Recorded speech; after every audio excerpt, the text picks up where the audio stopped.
This week on Supercars Talk, it's frosty waters at Tickford. I have my final chat of the year with my Super 2 friends, and we question whether the silly season is over or not.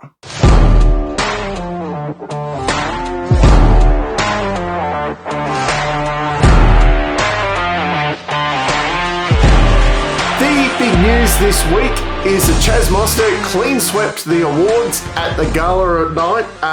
He not only took out the Barry Sheen medal, he also took out the Jim Richards award, and he took out the Drivers Award, which is voted by the other drivers, so essentially their favourite driver, and he took out the most popular driver, which is voted by the fans. I didn't see any voting for that one, so not sure where they come from. The other big award went to Aaron Cameron, who took out the Mike Campbell Young Gun Award. Of course, this week, though, the actual big news is that Frosty has been confirmed at Tickford in co-driving there with Cam Waters next year. It's only apparently James Moffat hasn't been confirmed yet at Tickford, but Tyler Everingham is looking for drives elsewhere and is probably one of the big keys to the silly season. But Frosty joining Tickford is big news, though, because that elevates, I think, Tickford to that next level of co-drivers. And finally, they've got one of those combinations like, you know, you've got someone like your Jamie Wincups or Scott Pies, Garth Tanders in there, Todd Hazelwood, that is an extremely current driver that can, you know, they've gone and won Bathurst. They know how to get the job done. Scott Pye hadn't before, and Todd Hazelwood hadn't before. But, you know, really that guy that could actually be in the main game, but they're just out of it. So, yeah, that brings Tickford to that next level, and I think that will actually put them in the fight for the endurance races next year, where they've probably not like, you know, James Moffat, Tyler Everingham, very good jobs, etc. But this brings them to that next level and puts them right in the fight with those double A driver combinations. In other co-driver news, David Russell has been confirmed to be partnering James Golding there at Premier Racing once again. They had a pretty good campaign at Sandown and Bathurst, and it's expected that Dale Wood will be sticking with the Groves. They've already got Garth Tander there.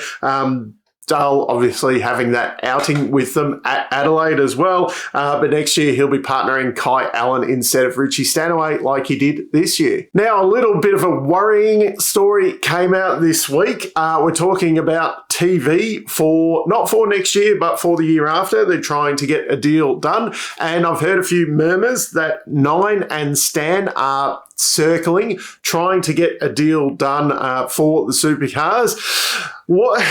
What's worrying? I mean, okay, it will be different to the Stan deal that we had for TCR and that, in that people will actually want Stan for this and people will buy it, I suppose. But it does take, you've got to view, a lot of people are not happy that it's not on free-to-air. So I think if you're going to Stan, you probably then need to have more of a free-to-air component to it, even if it's a full, instead of a highlights package later on in the day or something, you get the full telecast later on in the day or something like that, because I do think the whole KO thing, a lot of people I know that are sports fans have KO, and they watch the football and that's their main thing, or watch rugby or something.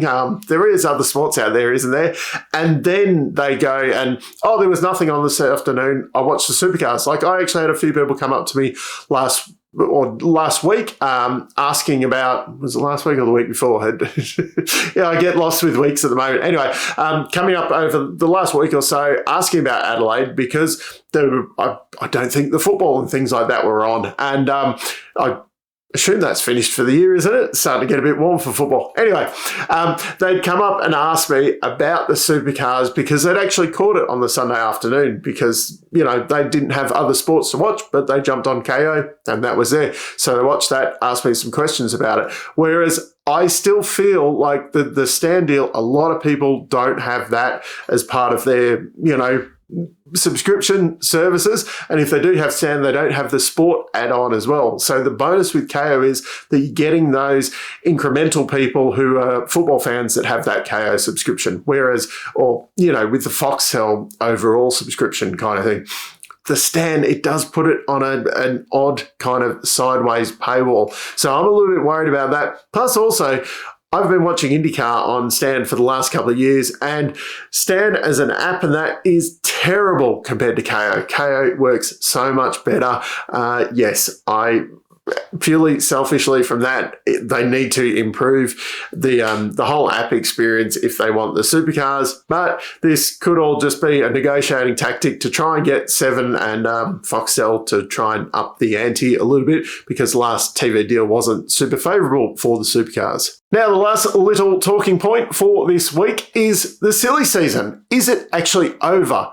There has been rumblings going on for quite a while that Macaulay Jones may not be coming around for next year. There was question marks over most of those kind of BJR seats, which we have seen a lot of them kind of settled, but the Macaulay Jones one still hasn't actually been announced. So is that seat actually available, or is it just, they're delaying tactic on that to get a bit of announcement and, a bit of talking point for Pizza Hut and some other sponsors maybe over the off season?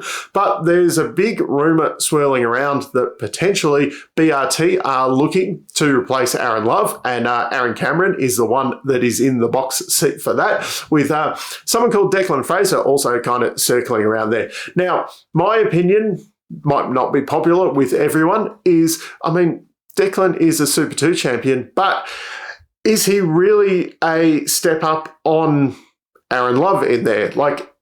Yes, Aaron Love didn't go out and win the Super 2 championship, but he also spent 1 year in the category rather than, Declan had multiple years in the category before he went on to win it. I think if it was me, I would be persisting with Aaron Love for longer rather than going for Declan Fraser.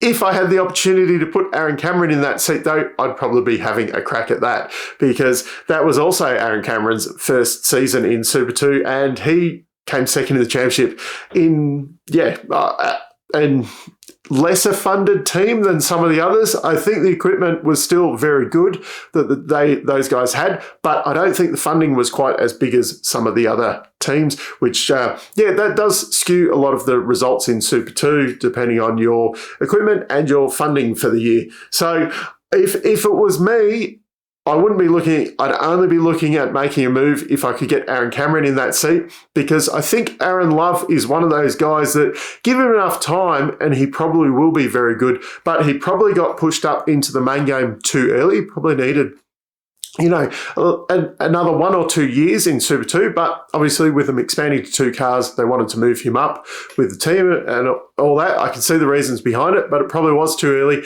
And if you're going to do that, you need to stick with him for a bit longer rather than placing someone who I don't think probably ultimately is as quick as what I think Aaron Love has a higher ceiling than Declan Fraser. But anyway, down in the comments, let me know what you think about those opinions. Now, for the final time this year, I've got my Adelaide Super 2 wrap-up with the boys from the Super 2 Championship, Campbell, Logan and Brad Vaughan. So here's my final chat with them for the year. So once again, we've got Campbell Logan back on for our final chat of the year.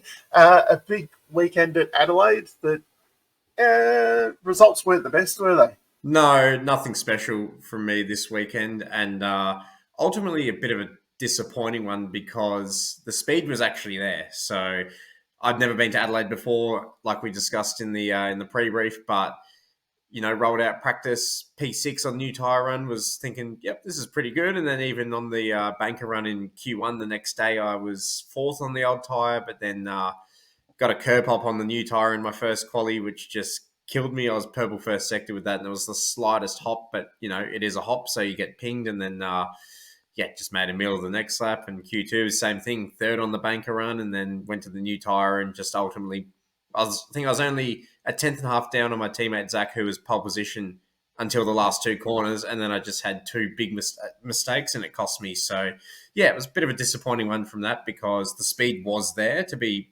fighting up the front. I just ultimately made too many mistakes when it mattered. Yeah, is that because of the extra grip or with the new tyres? Because you were super competitive, obviously, on those banker runs early on.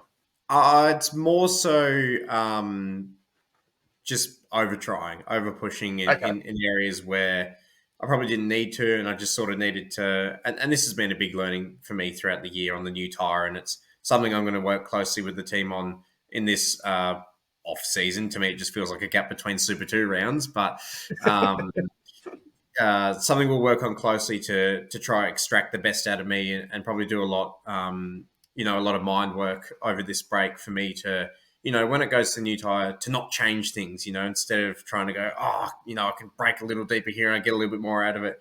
No, just you're doing it right. Just let the time come to you is probably the main difference, rather than not knowing how to phase the new tire in or anything like that. That's all up to speed now. It's more just having a bit of control over the mind. So when it comes to that new tire run, I just go out and do it and hit the nail on the head. Quite an exciting weekend with your teammate winning the championship, though.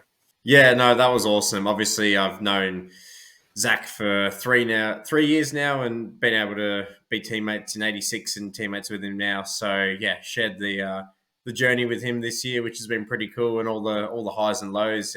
Obviously ended on a pretty big high, winning the championship. Yep.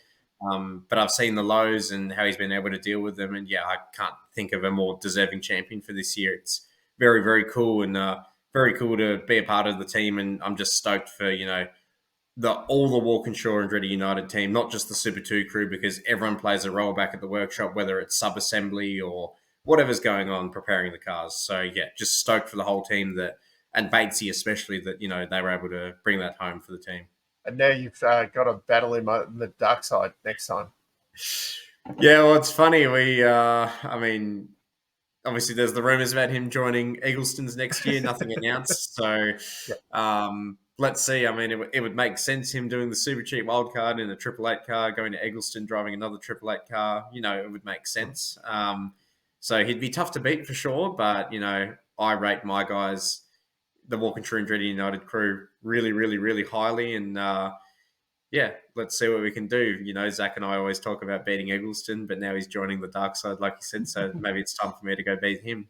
Well, we're looking forward to that next year. But what plans have you got for the off season? Oh, it's an interesting question, because quite a lot of people have said to me, have a break. I'm like, yeah, I just kind of came off a pretty crappy weekend. I don't really want to have a break. I want to get back to work. So, still staying very consistent with all my training and simulator work, and we'll have a bit of time off during Christmas, but more so just working through the sponsorship side of stuff. It's really important to sort of get all those deals lined up now. You start working on them from the middle of the year almost. So yeah, just trying to finalize all those sort of things so we can get the funding for next year all sorted and locked down. And yeah, that way you can head into the new year and just sort of focus on purely being a race car driver. But yeah, like I said earlier, there's probably going to be, not probably, there is already a lot of work going into, reviewing the year and what I learned, and how I can use that for next year, but more so, what do I need to do differently so I can come out round one Sydney next year and be in the fight for the championship?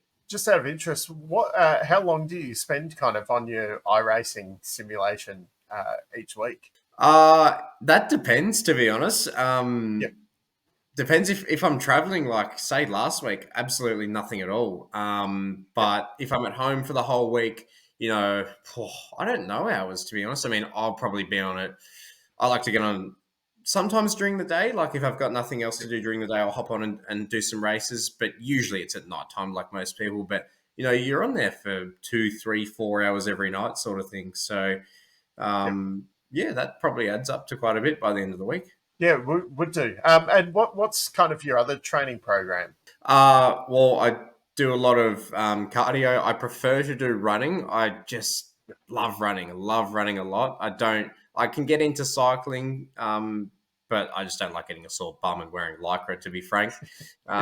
Swimming, I'm not so much into, but yeah, mostly running. And then I go to the gym as well. So a lot of strength training, but incorporating a lot of stretching as well now, and some physio work. So yeah, that that keeps me sharp between races for sure, and keeps me, something tangible to keep working towards. Do you do big ridiculous runs like Macca Jones, or do you keep it more sensible? Oh, that bloke is a freak. Seriously, I don't know how he does marathons and stuff. The furthest I've ever gone is a half marathon. I'd like to do a marathon, but that's more so just it's not really a physical test. I think it's more a mental thing and pushing your body through the pain threshold. But yeah, I'm happy doing a half marathon as the maximum at the moment, and sort of go for a long run. It might be 16 to 18 k's, and I enjoy that. What's your half marathon time?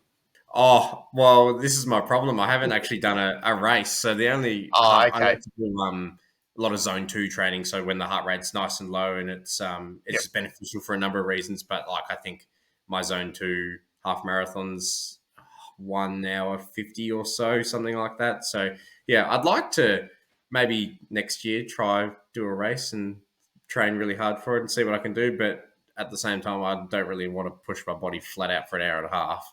Yeah, and then affect your day job. Yeah, day job. Yeah. Yeah, I race the car 6 times a year. yeah, yeah, that one.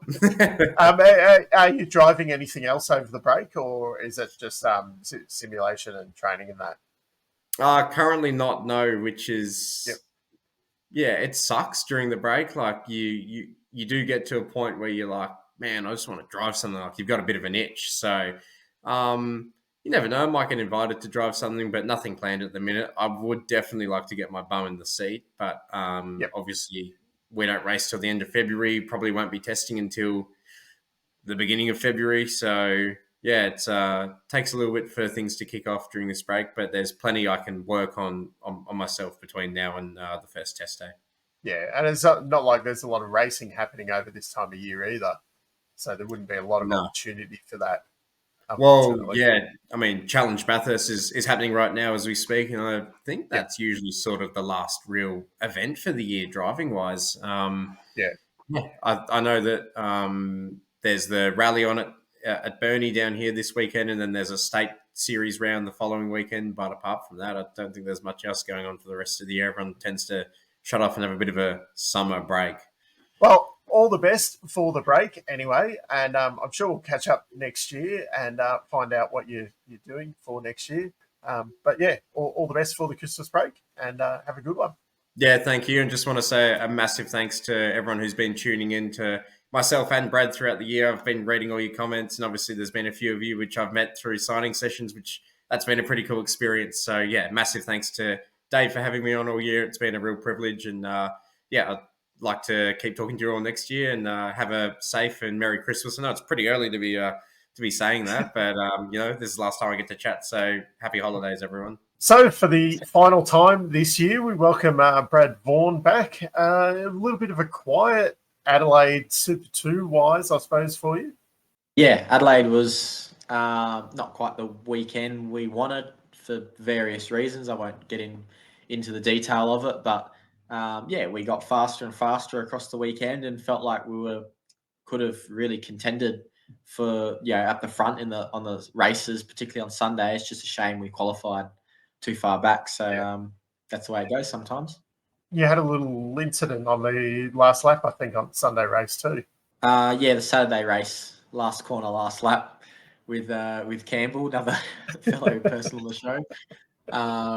Yeah, just trying hard and yeah, I think Campbell had a lock up and something, and I sort of come off worse. So yeah, it was one of those weekends that nothing really sort of went right.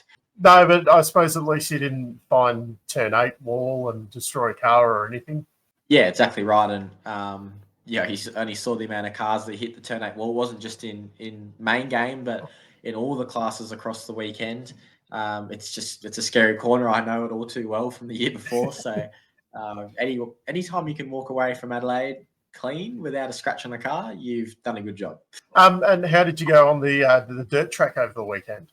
Yeah, that was good fun. Awesome for Speedway in South Australia and Australia to have a sprint car race right in the heart of the Adelaide street circuit. So, yeah, I was part of that with the wingless sprint division. We had a couple of demonstration races, and it was good fun. Ended up fourth in the end of the day, which it could have been a couple of positions higher, but it was quite a small temporary track they built and a little bit difficult to pass on. But the crowd was huge, and hopefully it makes more people come to the speedway in the future.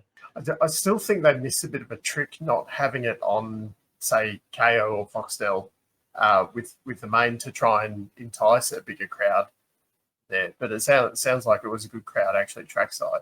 Yeah, I know. I've spoken to the organisers of that, and that was definitely they want to do that in the future. I think probably a bit of a soft launch isn't too bad of a thing for that event. And yeah, the crowd was huge, and really, I sort of had my doubts about it before the weekend, but it put on a good show, and hopefully it comes back for a few more years. So looking back over the year, what would you say was your highlight of the year? Ooh, highlight would have to be that Sandown win in Super 2. That whole day with my main game debut and then winning that Super 2 race, that's pretty up there for the year. Bathurst as well, even though the result didn't go well, being in that race is one of those childhood things I got to tick off. And then the other flip side of it, the biggest disappointment of the year. Ooh, biggest disappointment. And I have to wind it all the way back to start of the year at Perth, sitting on the grid, starting P3, and the car didn't start. So that's that's as low as it gets sometimes. I suppose at least that one wasn't your fault, was it? No, but that's what makes it worse. That's what makes it hard to deal with. If you could change anything this year, what would it be? Ooh, that's a tough question. If I could change anything, obviously you'd want to go back to the bad races you have and have better races, right? But I don't know. I don't really have something I regret. That's motor racing. It's the ups and downs you're going to have for the rest of your life racing. Yeah, it's definitely very up and down occupation you've chosen. Yeah, definitely, and that's part of being in motorsport is you got to pick yourself up because unlike football where you 50% chance of winning, we've got a 1 in 24 chance of winning or so. So there's plenty of days where you're not going to win, and you got to deal with that and come back next week better. Now looking towards next year, there's nothing to announce yet, is there?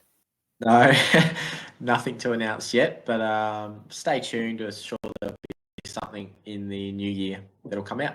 Well, I'm sure you've spent a lot of time racing various things all year, so I'm sure something's going to come out of all of that. Just an example, like what have you actually been racing this year? Because you've basically kept yourself busy all year, haven't you? I've been thankful to pretty much race everything that I've wanted to race, bar from about 2 categories. So, from dirt karts, bitumen karts, Hyundai XLs, hyper races, speedway, Super 2, supercars, saloon cars, the Bathurst 6 hour. It goes on and on. Paddock Bash Cup racing we've pretty much done it all. I've done some rally over the last few years, very lucky to achieve a lot of, to race a lot of different cars. And, the big thing for me was ticking off racing in the Supercars Championship this year. And there's probably 1 or 2 cars that I'd love to tick off yet. One would be a 410 sprint car. But I've enjoyed it all, and it's good to get that experience in different cars because you start to, learn what you like, what you don't like, and pick up little habits from different cars that hopefully help you in whatever you jump in. You'd be probably one of the most experienced drivers in that way in Australia at the moment, I suppose. Yeah, possibly. I don't think there'd be too many people, other race drivers that have done as much racing as I have this year. This was my 31st race meeting of the year on the weekend. So, that's well over, 1 in every 2 weekends at the racetrack. So I'm pretty lucky. Bit better than just your six weekend a year Super 2 job. Yeah, exactly right. And that's Super 2 is really a small portion of my racing program. That's something in the future. If I look to continue in the Dunlop series, that's something I'll look into because you've definitely got to be fully focused. It takes up a lot more time than just those 6 weekends a year, but it is quite limited racing really. We do joke about it only being 6 weekends, but understand that a lot more goes on behind the scenes. So what's the plans over the off season? Are you having a bit of a break or full steam ahead? I'd love to have a bit of a break, but you don't really get a chance. So flat stick, trying to work out sponsors and racing programs that I'll be doing next year, and then a bit of speedway in the off season. We do the Wingless Summer Slam, which is a big event, 4 nights in a row over Christmas, New Year, which is cool. And I'm sure I'll get around to watch a few other race meetings along the way, and into the training as well is probably the other thing. What's the kind of typical training that you do? So for me, I'm probably 60-70% cardio based sort of workout. Running, I love my running. That's most of it. I live in the Barossa Valley, so we've got some awesome bike trails around here, which you can go on some pretty big cycles around the Barossa, which is great. I do a lot of that, and then obviously some weights in the gym would be a pretty consistent. And this time of the year as well, a bit of sauna work I also think helps with the heat. So yeah, there's always plenty to do. Okay. Yeah, get yourself ready for those hot Adelaide days. Yeah, 100%. It was a hot one in Adelaide, so it definitely paid off. It was hot enough sitting on the couch in Melbourne watching it. So I'd hate to think what you guys are going through actually in the cars. Anyway, that's it for this year, and thank you very much for coming on around each Super 2 round. It's been really appreciated, and I think we've got a lot out of it, getting to know you over the year, and hopefully we'll have something to announce very soon for you. No worries. Thanks for having me throughout the whole year. It's been a bit of fun. Once again, a massive shout out to Brad Vaughan and Campbell Logan for spending some time with me chatting about their year. Just a massive shout out to the guys. They've been awesome with their time. I can't thank them enough. It's been great spending time with you this year, and hopefully we can do it into the future. And the last little thing I want to cover off today is the tipping winner for the year. At the start of the year, I asked for down in the comments who you predict to be the champion in that, or the top 10 in the championship. So first off, my results for the year, I got 1 in the correct position of the top 10. That was Brock Feeney. I had predicted him to come second in the championship. Did predict Chaz Mostert for the championship win. And I think I had Will Brown down in 5th. I did have another 7 in the top 10 correct, but in the wrong positions. The 2 that I'd predicted to be in there that weren't were the Erebus pair at the start of the year, Hazelwood and LeBrock. They obviously didn't finish in the top 10, especially in Hazelwood's case, because he was replaced pretty quickly. I missed out on Golding and Davison getting in the top 10. I didn't have either of the DJR guys in that top 10, and didn't predict Golding to finish so high up. Interestingly, in the whole competition, only 2 people put down Will Brown for the championship win. Congratulations, Graham S. and CJG. Well done actually picking Brown. It's surprising out of everyone who entered, you 2 were the only ones that picked him for the win of the championship. And just a little point, there was a lot of people who got various ones in the right position, but D-Max Fishing and Fun, you were the only person to predict Percat in the correct position. So as I went down the columns, you were the only one to get that one right. Everyone else had multiple. Every other position had multiple people getting it right. Then it was a really close battle at the top. 3 people got 4 in the correct positions. So then it went down to the wire with who got the most correct within the top 10 out of that. So equal second place goes to Benjamin Kemp, who, interestingly enough, he was the first person to enter the competition. An e-scooter hat championship. Both of you had 3 more correct in the top 10, so you got 7 correct in the top 10, and then three of them wrong. The winner, though, with another 4 correct, so 8 overall within the top 10, only 2 that were wrong. SB787_17, great username there to read out. The only ones you buggered up on were De Pasquale and LeBrock. So you missed out on Golding and Percat in the top 10. Congratulations. If you can drop me an email with your address and your mug choice, I'll post that one out to you. Also, if you do want to purchase one of the Supercars Talks mugs, I have got an eBay store. There'll be a link here very soon, and down in the show description as well. So also like, subscribe, comment, all of that kind of stuff. Apparently, if you mention it, it does kick up in the algorithm and help out. Anything to help me out would be very, very appreciated. Once again, massive shout out to the Super 2 boys, Brad Vaughan and Campbell Logan. All the best for the off season for you guys, and we hope to see you, well, in Campbell's case, we definitely know we will be seeing you in Super 2. Still waiting on an announcement from Brad, but hopefully that is coming. And I will be doing videos up to Christmas as well. This isn't over. We've got a very, very exciting interview coming up next week, and we will be doing gradings. I've got a special guest coming on to do all the championship gradings for the season coming up soon as well, so keep an eye out for that one. But until next time, I'm still Dave, and I'll catch you later.